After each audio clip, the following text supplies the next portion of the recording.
Last year, I created a video promoting Father's Day with some interviews from friends about their relationships with their dads. And so since we're about to hit Father's Day again, I wanted to break down the lighting I used for each setup, starting with my own. So here's the final image. And the first thing I wanted to do was make sure I had an interesting background. I tend to shoot into the corners if I can, simply because they allow for a ton of depth, which if you're working with a decent lens can give you a nice blurry background. And also because my computer was back there, everything behind me added some nice textures. So for lighting, this was pulled off with just 2 lights.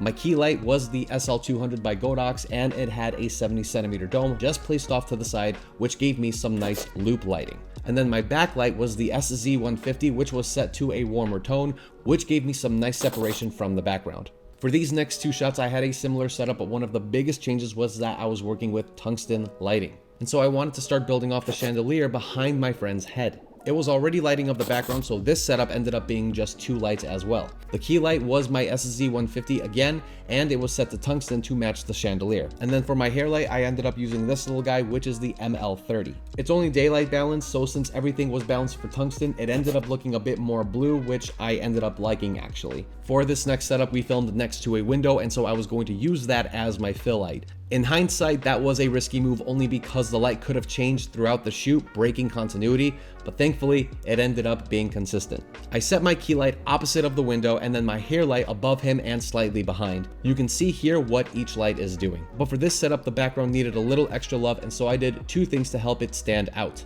First, I shined a tube light onto the back cabinet to brighten up the details, and then the other thing I did was I moved his plant so that it would fill up the other side of the wall. But the plant was too short, so we ended up putting it on top of my case to give it the height I wanted for the shot. I personally love adding plants into the background because it adds so much light and color into the image overall. So if in doubt, add a plant. The final setup was a pretty dark space. The only lights I had were these tungsten practicals, and so again, I decided I was going to balance the entire image to tungsten. And just like before, I set my key light off to the side and set it to tungsten so that it matched the environment. With this light on its own, it is way too moody, and so I took a tube light and set it onto the other side at a lower level to balance out the shadows a bit more.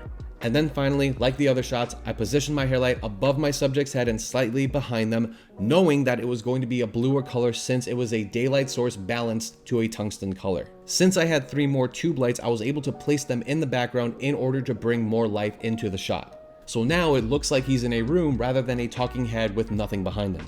And I think that's a really important thing to take away, is just not lighting your subject, but also focusing on your background. In fact, there are cinematographers like Shane Hurlbut that focus on lighting the background first and then lighting the subject. The thing is, most of us aren't working with budgets as high as his, which allow us to light the background. So if we don't have the equipment, we can find a background that works for us right off the bat and then light our subjects accordingly to match. The one thing I would avoid is just picking a background that's black, that has no textures, no details, and it's just boring. And that about covers it for this video. Hopefully you guys were able to take a thing or two away from it. If there's anything I may have missed, or if there are any thoughts you'd like to share, go ahead, leave them in the comments below. Thanks again for watching, guys, and I will see you in the next one. Happy filming.